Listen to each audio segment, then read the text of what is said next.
I'm your host, John Howell, CEO and founder of Aviation Africa.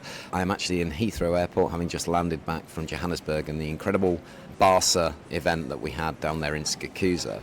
Today, I am honoured to be able to use our platform to share Rodger Foster, who is the CEO and Managing Director of Airlink, to share his most poignant farewell speech as he just has a couple of weeks left in the position.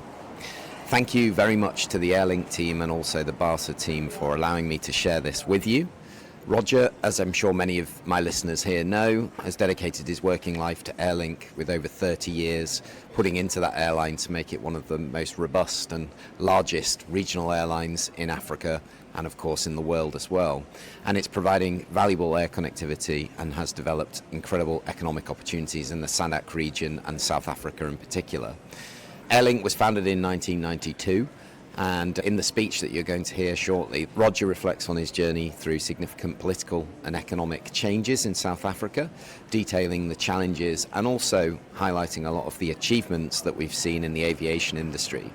You're going to hear his unfiltered opinion on the current state of the industry, emphasising the need for updated regulatory frameworks, better infrastructure and more collaboration across the board to unlock Africa's aviation potential. He's got a lot to say about the Single African Air Transport Market, or SAATM, and addresses issues like unfair economic regulations, outdated airport services, and the need for modernized weather services and digitalization. So there's a lot to be done still in the industry. Once you've listened as well and you want to know a little bit more about Rodger, there is a link in the show notes to his Lifetime Achievement Award that we delivered back in Nairobi in 2023 when he received the Atto Germawake Lifetime Achievement Award for his contribution to aviation and route development in Africa. So yeah, on a personal note, Rodger, thank you so much from all of us at Aviadev for your support, for your friendship, and we all wish you the very best in your retirement. As I hand over to Rodger, I wanted to find a suitable term. And as our industry is one that relies on collaboration with others for it to work, Africa must continue to harness the spirit of Ubuntu. We all know what that is, but in essence, a person is a person because of other people. Rodger, over to you. Take it away. Honourable Minister Delil, BARSA executives and board members, Papi Koza, Mpumi Mpofu, Mbali, Jerry, colleagues, ladies and gentlemen, good morning to you, and thank you very much indeed for affording me this privilege to deliver what will be my swan song address in my capacity as Airlink's Chief Executive and Managing Director. Minister, ETA stands for expected time of arrival. In the same way as STD stands for scheduled time of departure, my scheduled time of departure. And I loved your notion of PSP because I believe that could be the enabler of industry, not just private sector, but industry being heard in the corridors of government. And when you refer to the exit door, I trust that you mean on the outside, not on the inside. As many of you know, I am stepping back at the end of this month, very sadly, in many ways, but excitingly in so many others. And I will be handing the reins of Airlink over to my successor, who has been a long-term succession plan, de Villiers Engelbrecht, a very capable person, and to the entire leadership team of Airlink, who will continue the legacy of Airlink. They are highly competent, highly capable, Namshla, highly passionate champions of this industry, the professionals of this industry, and I do so in absolute comfort. In June 1992, when my good friend and business partner Barry Webb and I set out on this Airlink adventure, it was with a heap of optimism, a plunge of faith, idealism, and in hindsight, some naivete. We were entering a sector where the domestic market had just been deregulated, and so on paper, a blue skies opportunity became alluring. It beckoned. At the time, South African Airways dominated the domestic market with 90% of traffic. The brave, but unfortunately short-lived Flightstar attempted to compete with it.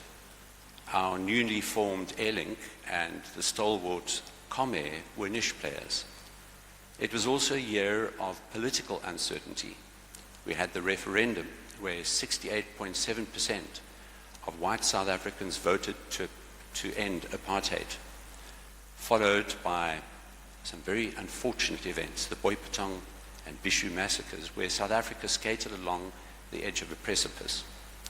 Before a collective sigh of relief, as the ANC and the National Party government resumed CODESA negotiations after they had been called off earlier in that year, only to be stalled again with Chris Hani's assassination the following year. As a result, it was a year of economic fragility. Interest rates were coming off their 18% high in 1991, closing out 1992 at 14%. Inflation was 13.96%. The Johannesburg Stock Exchange was flat, with nervous foreign investors being net sellers in the face of uncertainties. GDP shrank at negative 2.1%. Nevertheless, it was against this backdrop that international economic and cultural sanctions imposed on South Africa were gradually being relaxed, although not fully withdrawn. And businesses started looking at opportunities in the local and regional markets. In our industry, South African Airways resumed flights over Africa. Remember, they used to go around the Horn of Africa and pick up fuel in strange islands off the west coast. And foreign carriers that had avoided the market, such as Cathay Pacific and Austrian Airlines, first put their toes back into our water. In all, 9 million domestic and 3 million international long-haul and regional passengers traveled from within, to, and from South Africa that year. Given the context, the industry forecasts at the time seemed to be more than bullish, predicting that, all things being equal, we would double the size of the market by 2007 and treble it by 2012 on compound 4.5% annual growth in traffic demand. The pace of growth over the long term remained consistent despite shocks like 9/11, which was massive to air transportation, the 2008 global financial contagion, and COVID. Fast forward 32 years to 2024, where just in this past December, AXA recorded over 3.7 million combined domestic and international travelers. Terence, I think you can correct me if I'm wrong. This suggests a total of around 38 million passengers for the full year. Airlink's own trajectory and contribution mirrors this. In June 1992, when we started, it was with a handful of personnel, about 30, some small twin-engined propeller and turbopropeller commuter aircraft, a target to carry only 100,000 passengers at the end of the first trading year. Of course, we surpassed that target. And today, when I reflect on the Airlink that has grown over the last almost 33 years under my stewardship, proudly we operate a fleet of over 67 airplanes, all jets, all Embraer. Thank you, Embraer. We are on track to operate 83,000 flights this year, That's only 250 a day, expecting to carry 4.5 million customers this year.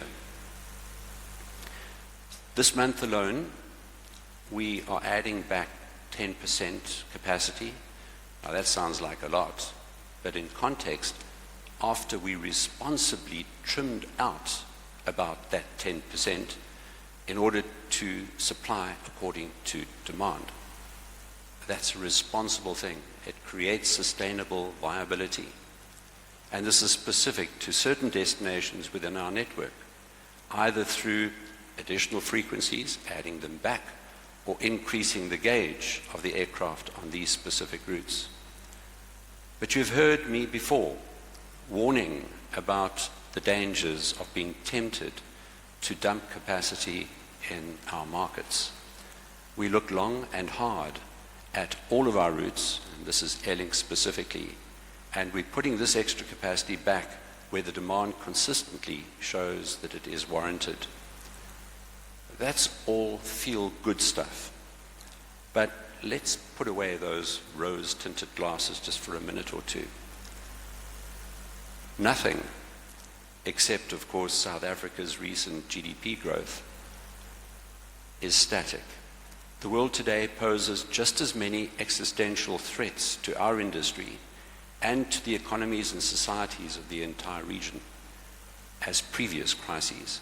Geopolitics is forcing an urgent rethink of strategic and trade alliances. The status quo that's existed and has guaranteed peace in Europe since 1945 is probably facing its first serious challenge. Everyone outside the Oval Office is trying to keep up and make sense of the unpredictable mood, words and actions coming from inside it. All the major markets, including Wall Street, have responded negatively, and the US is gearing up for some serious economic buffeting. As for South Africa, it is being pressured to re-examine its political and strategic alliances on the left as well as on the right, with a dawning realization that crude transactional economic self-interest is redefining relationships. Europe, Russia, Canada, Iran, China, India are similarly trying to come to terms with a change, and we would be foolish to assume sentimental past allegiances are reliable or reciprocal when it is increasingly every country and economy for itself. Like it or not, our fortunes and future are tied to the United States by dint of its sheer size and its relative clout economically and militarily. And of course, our industry, the airline business, is dollar-based. So when the US coughs, we get pneumonia. By contrast, South Africa's economy and ability to project soft and hard power regionally has weakened dramatically since about 2009.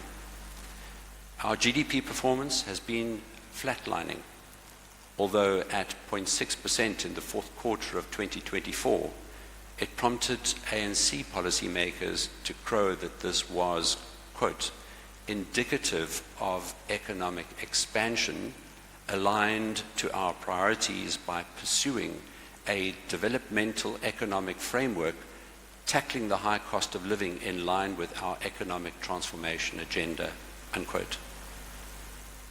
We're no longer shocked by such surrealism, and it is frankly beyond amusing. It exposes our leaders as not altogether in touch.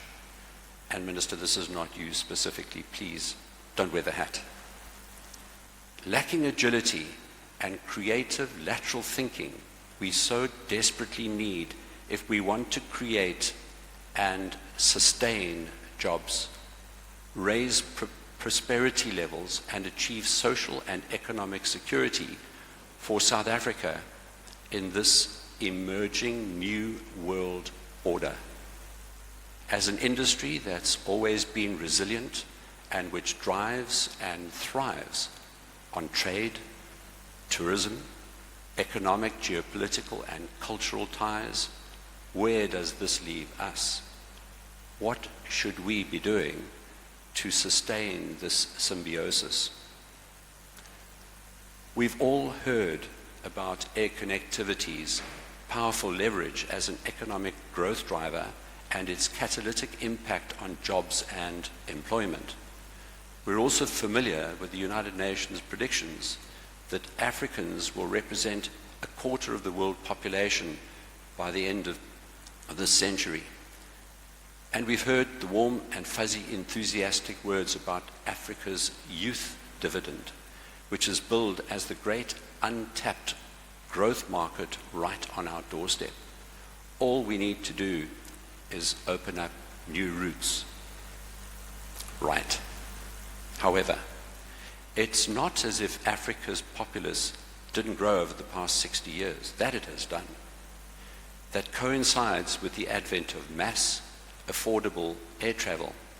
So why does Africa stubbornly account for only 2% of the total global air transport market, where its population, as we know, is more like 20%?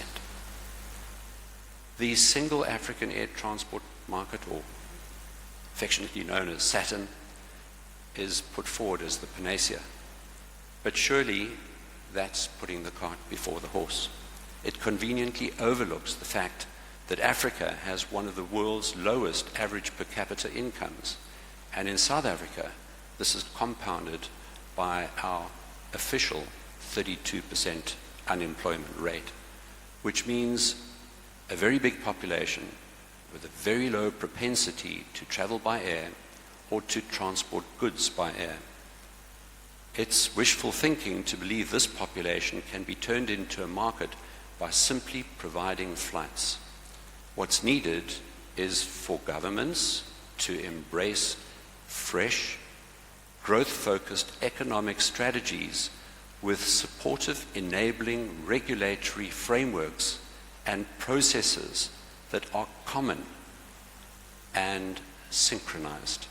This is the only way that we will raise broad-based prosperity and to expand Africa's share of the total global air transportation market.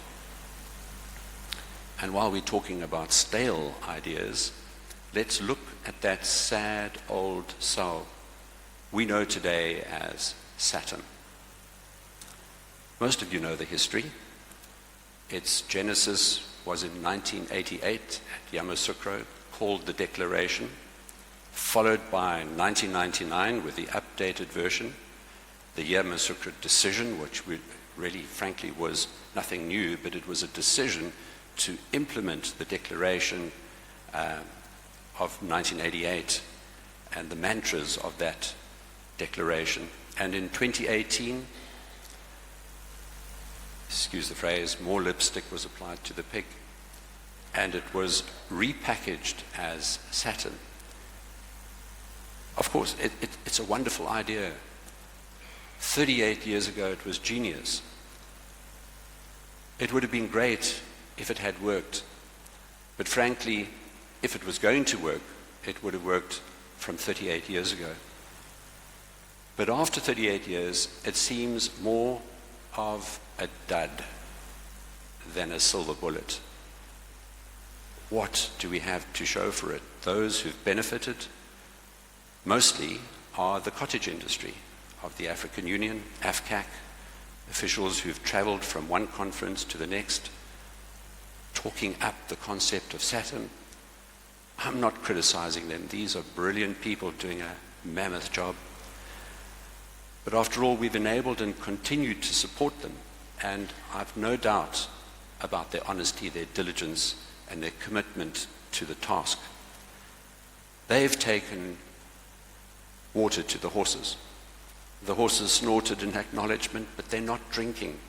Political words have been plentiful, but it's the will that is lacking. Is SAATM even still feasible at a time when the world has been driven further away from globalization and forced back into nationalism and protectionism. It is intended to work in concert with the African Union's other two equally ambitious flagship initiatives, the Africa Continental Free Trade Area and the Free Movement of Persons Protocol. Some countries have relaxed their own restrictions on frequencies, but they've done so on a bilateral basis. Airlines from one country still have to apply to other countries' economic regulators for access. It is still impossible to operate freely within the continent. There are, however, exceptions. There are pockets of excellence. Contrary to ICAO's ideals, there is a lack of reciprocal recognition of airworthiness certification and licenses. Instead, civil aviation authorities insist on conducting their own audits of foreign facilities and operational protocols, incurring exorbitant and totally unnecessary expenses for the applicant airlines. We have our Civil Aviation Authority. They are mandated to have oversight over our operations. Why do we need somebody else to check whether our Civil Aviation Authority is actually doing their job? We continually see some African countries applying extortionist operator permits. I hear, Minister, the role that you have played in organizing a foreign operator's permit for Lufthansa. And Rene is in the room, he'll tell you that it cost exactly 500 rand. But if we go and apply to certain Central African countries, you're talking about 650,000 rand for that same foreign operator's permit for year 1 and for year 2 and more. 500,000 rand versus 500 rand. That's a barrier to entry. That's the reason why SAATM cannot work. So let's stop kidding ourselves. SAATM is beyond rescue, and we should accept that its moment has passed and pivot to something more realistic, fit for purpose, and practicable, as we've seen with countries such as Mozambique, Zimbabwe, Namibia, lifting some of the bilateral restrictions on frequencies and capacities and ports of entry can deliver immediate, meaningful, positive results. We have developed an industry premised on unfairness and inequality. Rules and regulations are not applied even-handedly.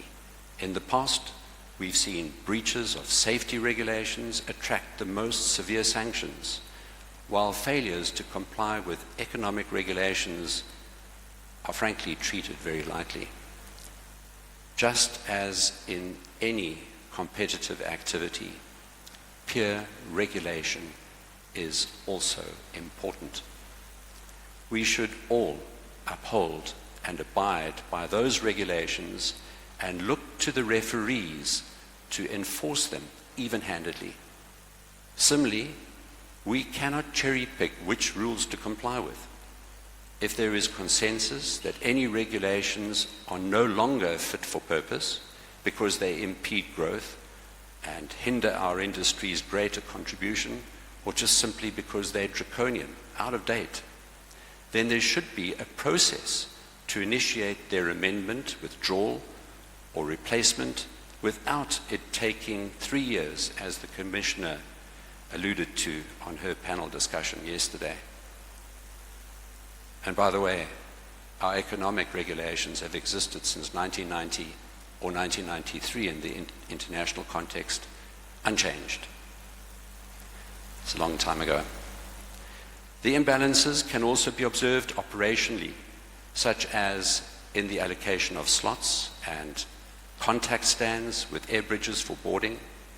Operators with preferential access to the air bridges don't pay a cent for their customers to enjoy this superior experience privilege, while those of us airlines that are constantly relegated to remote stands have to pay for our customers to endure that less than satisfactory, unpleasant, if you like, busing experience. Leveling the playing field by every means must be our collective, high priority.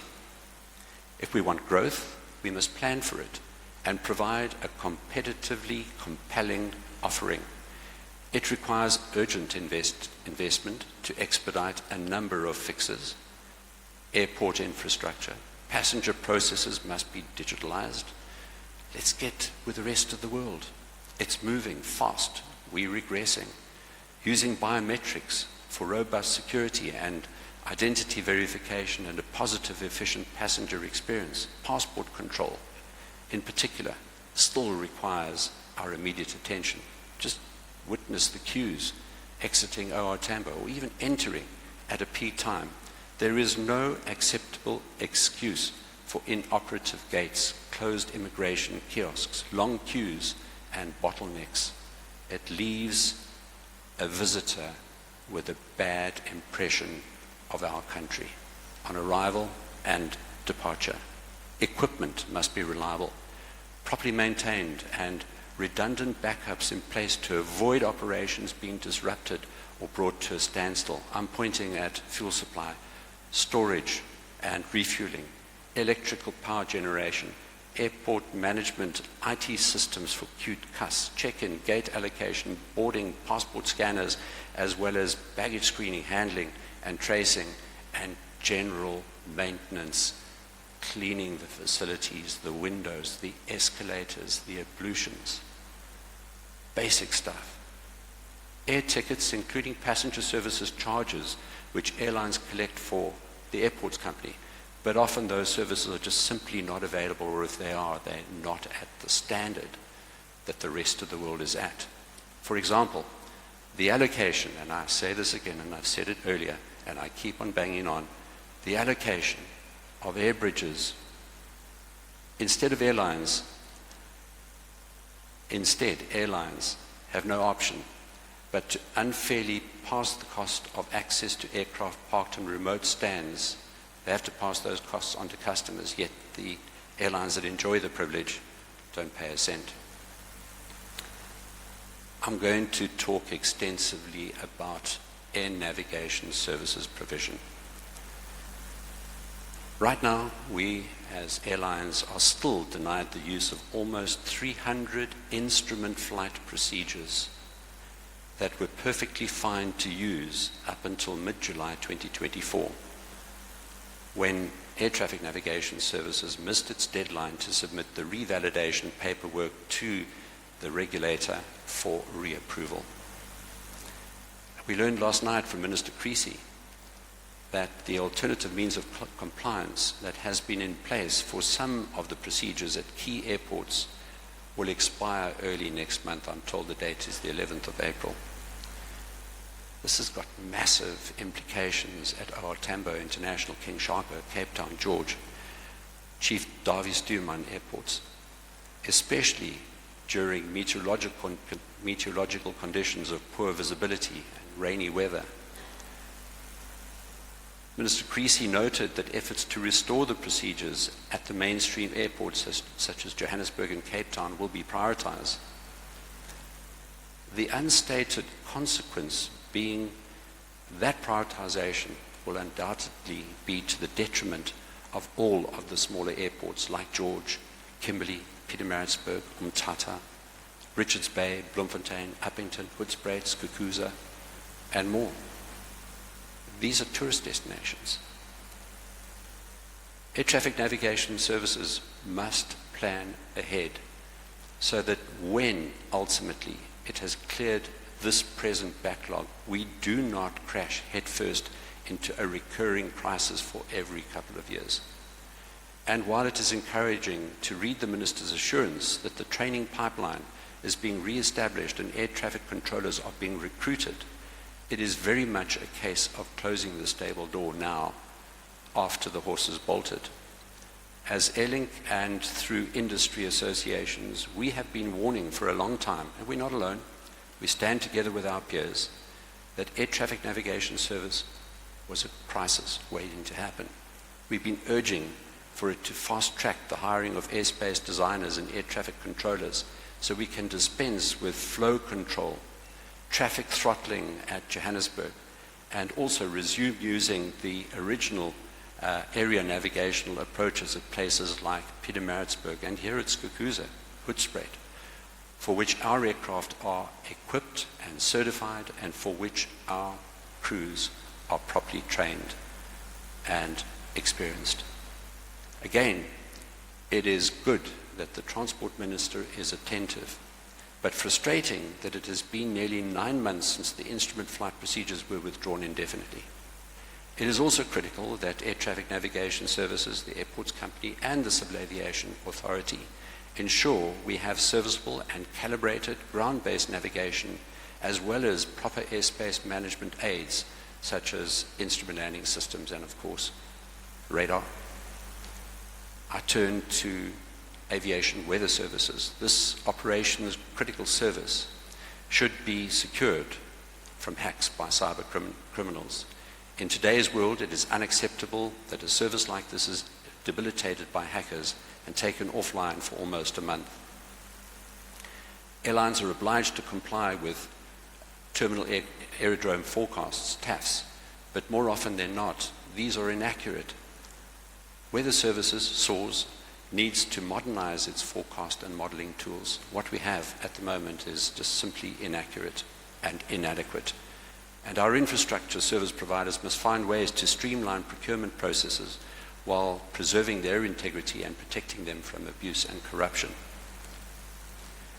We appreciate they work within the confines of the Public Finance Management Act, but it is unfathomable and frankly unacceptable that it should take over a year to determine what a backup fuel shutoff bypass valve is and its related piping should look like, and that's before launching a tender for its supply and installation. Mindful of time, I'm going to skip a bit and get to a little bit further on. We only have a few seconds left. I want to dwell on this ATNS issue because it speaks to a number of factors which I do not believe are properly appreciated.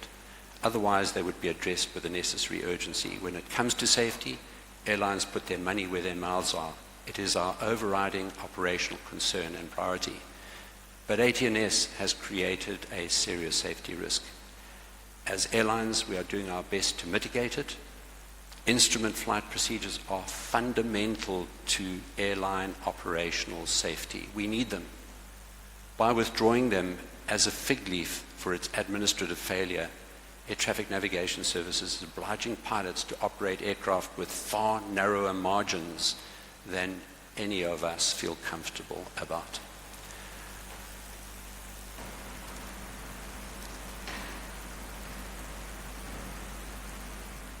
I just want to mention that when a flight is delayed, diverted, or cancelled, airlines incur additional operation costs for which we have no recourse or compensation.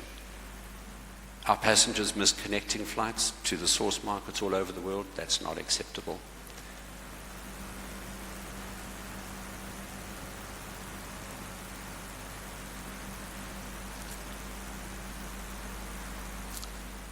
We're here in the Kruger Park and reminding ourselves of the nexus between the planet's well-being and our own place and impact on its survival. Whether one agrees with some of the Washington sentiment or not, climate change and how we manage it requires realistic solutions, not pie-in-the-sky, fashionable political promises. And I talk about sustainable aviation fuel. It was quite interesting to hear recently about the world's change on the commitments over the next 25 years. It's not going to materialize, it's not practicable, and it's not affordable.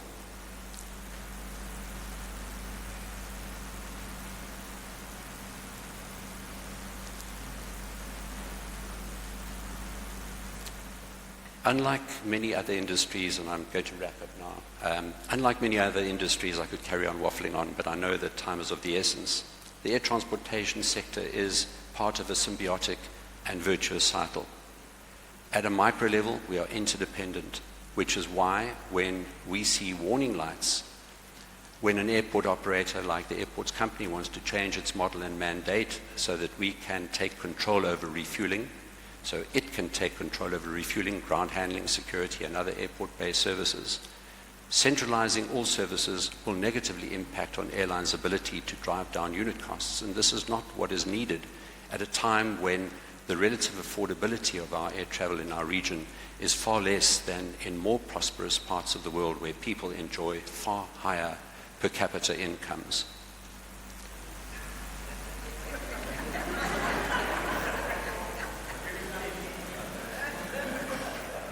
I like the fact that we're getting much closer together because I'm getting close to the end.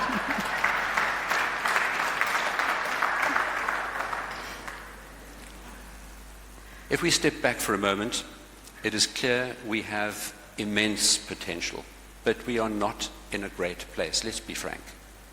Let's not pretend. We like the baggage trolley with its wheels pointing in all different directions. To realize our full potential, we need to be collaborative, cooperative, coordinated, coherent, cohesive, but competitive and not collusive as an entire industry ecosystem. Remaining siloed is not the way forward. At a macro level, our industry's fortunes and future are intertwined with and depend on those of our customers, the communities and the economies we serve, and that depend on us for their growth and stability. Airlines are just one link in this end-to-end interdependent value chain, along with the infrastructure services, the regulators, tourism, and hospitality, and many others. At the same time, we must pay close attention to our competition and changing trends so that we do not fall further behind and lose our relevance. Our gateways, infrastructure, passenger and cargo processes need to be simpler, easier, a lot more efficient, and very cost effective. A round of applause for Rodger. Thank you so much. I have to finish the last two sentences. I've spoken about the past and laid bare some cold and brutal realities about the present. But everything we do is about our tomorrow. It's not just about the past and certainly about the present. It's about the tomorrow. If we are all genuinely and equally committed to providing a better future for our children and future generations, we had better start making fundamental growth changes now. And most importantly, if we are collectively committed to a healthy, robust, sustainable industry, let's bury the hatchet of aggression, conflict, and confrontation, and instead commit to collaboration and unity. Thank you for listening. Please stay with me on stage.